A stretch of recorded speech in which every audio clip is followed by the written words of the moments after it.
Good morning again, everyone, and welcome to Takey Chapel. And for the Sunday, this is our fellowship. If you go to the site of Takey Chapel, you can get the copy on the Get Meeting links on the right side of this website.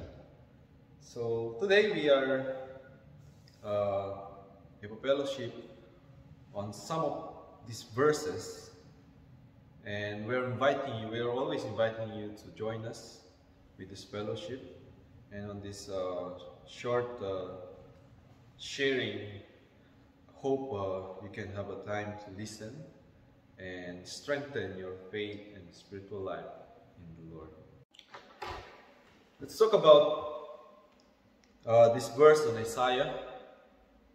Isaiah 55 verse 1 to 9. It says here, "Hear everyone who thirsts, come to the waters, and you who have no money, come and buy it and eat. Come, buy wine and milk without money and without price.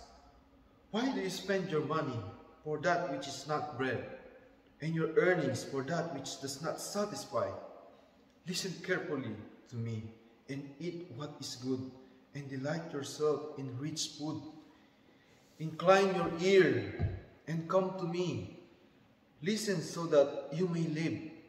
I will make you with an everlasting covenant, my steadfast, sure love for David.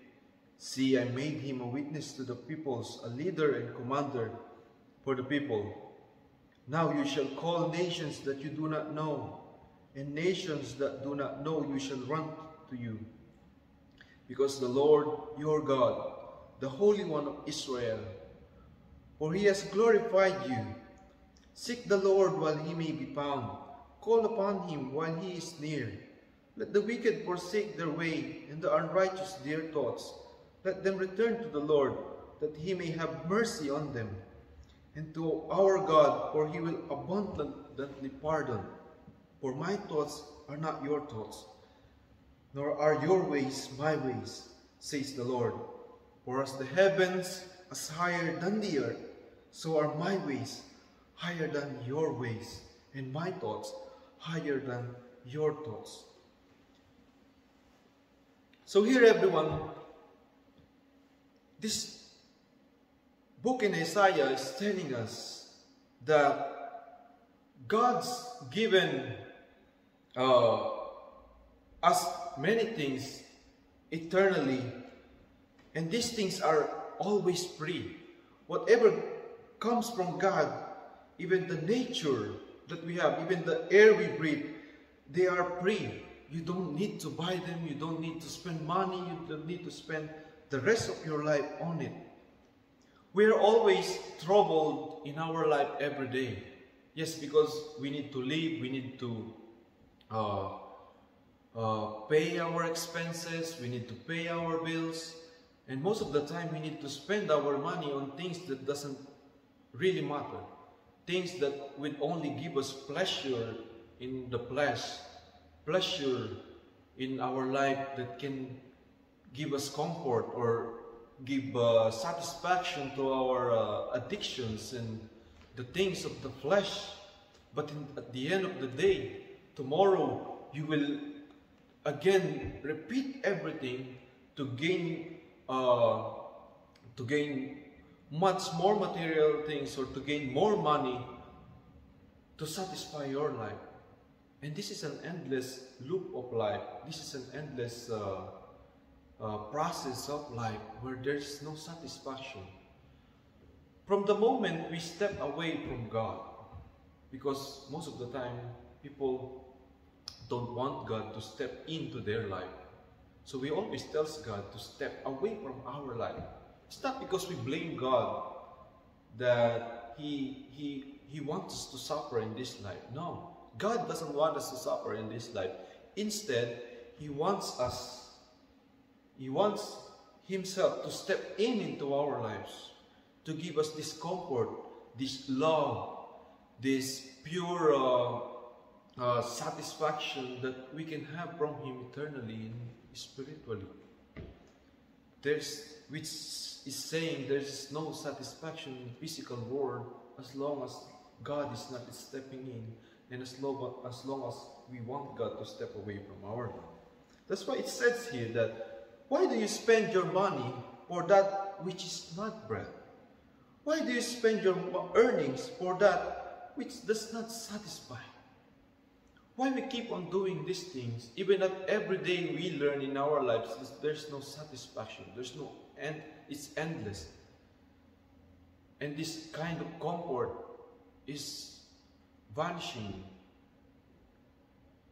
is being gone, is being taken away from us every day. And in the end, we keep on repeating the same thing until we get old, until we don't have the strength, much more strength. And what we're looking for, we don't really find it. So God said, listen carefully to me and eat what is good, and delight yourselves in rich food. God's not talking here about physical food, but spiritual food, which gives eternal life to everyone. Eternal life, eternal things, these are the things such as love and truth and faith and hope. These are the things that exist on earth that also exist in heaven. They are eternal love. For some people believes that love is just a chemical reaction in the brain. It has nothing to do with eternity. No. Love is the only thing that gives comfort to a person. And what is love? You know what is love? Love always starts with forgiveness and repentance. Why did I say that? Why God would think that love always starts with forgiveness and repentance? Because forgiveness gives people a chance, a second chance in every day of their life to do the right thing. You know, every day there's no satisfaction in life because we don't have that second chance to do the right thing we did wrong from the past. We don't have a chance. We're not always being given a chance. Like even for some friends we know, from some family we know, not all the people can give us a second chance in life to change our life, to make all things right. But God saw it, that the weakness or the need of the people, of the human being, is a second chance, that's why Jesus Christ, when He came, this is the very purpose why He was crucified on that cross. He needs to live perfectly in this world so that He can get the authority to give forgiveness to everyone. He needs to live perfectly, because a person who can live perfectly can have a chance to forgive anybody, because He is perfect. The reason why you can't find forgiveness, because most of the people in this world, or every one of us in this world, we're not qualified to give forgiveness to sins. Or in the other words, we're not qualified to give a second chance. Only God can always give second chance, and He's giving it free through Jesus Christ. He said here, listen carefully to me and eat what is good, and delight yourself in rich food. These are spiritual food. This is the Word of God that will always remind us the forgiveness of sins and the second chance that we can have every day, that we can repent every day. He said, I will make you an everlasting covenant.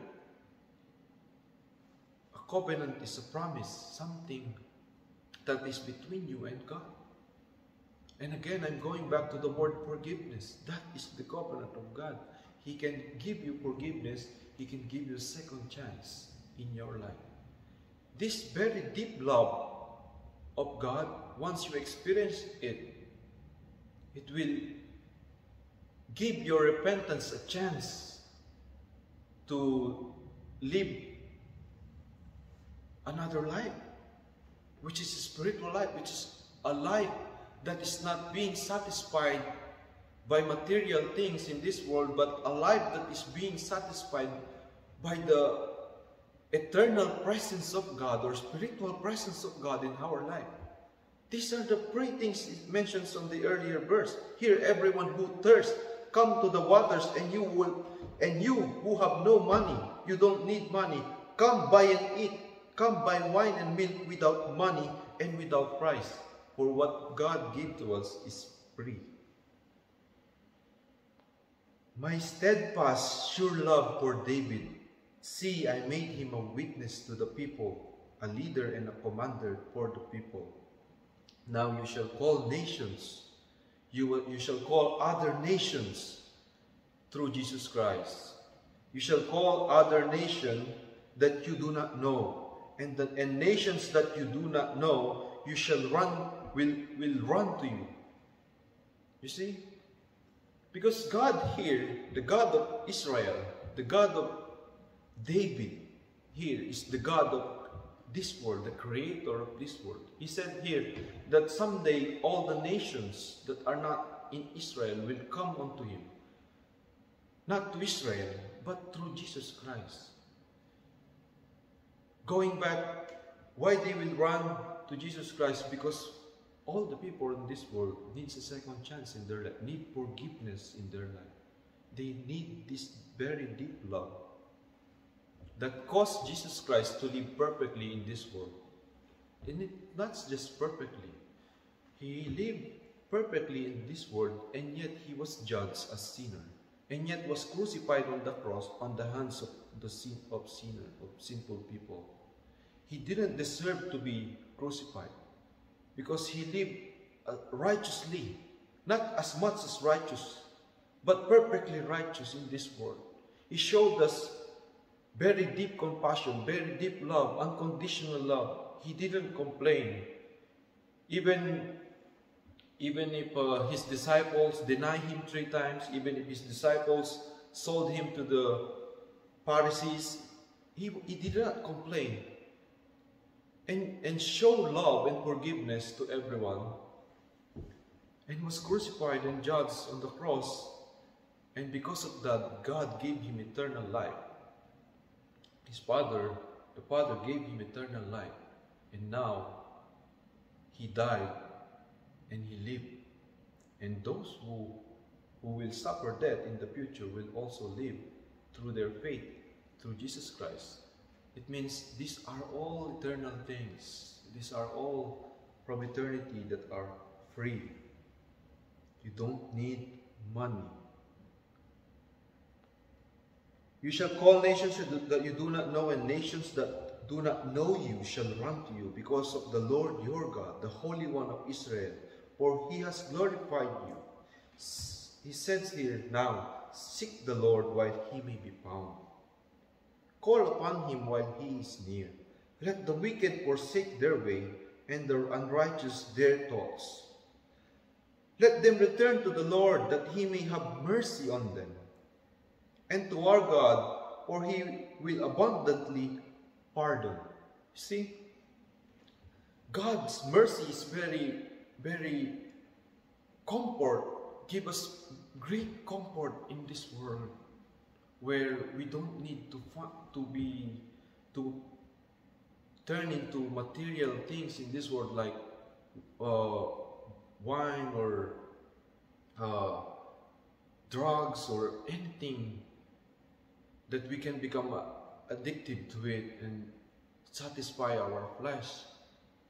Most of the time we have a lot of problems in life, and we chose to go on these things to give us at least a short comfort, short satisfaction, short pleasure. But these things that God gave to us is showing us that he is very merciful, and he is very, very abundant on giving pardon to people, giving forgiveness to people. Not because he is God or he is somehow a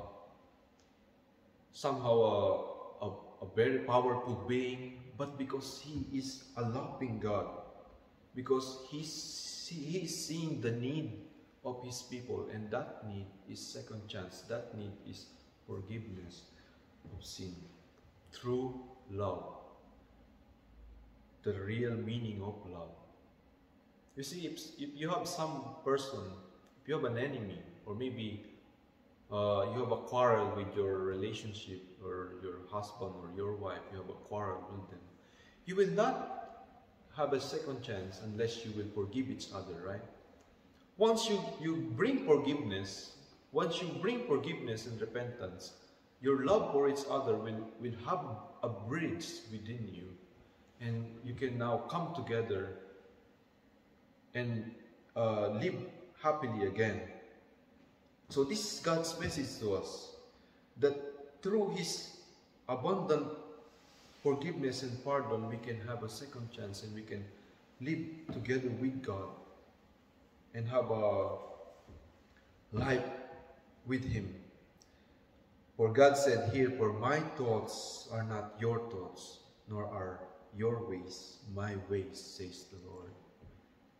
For we keep on doing our ways, our thoughts. That's why I said earlier, we always want God to step away from our life, because we think our thoughts are higher than His thoughts. No, God is saying, you need my forgiveness.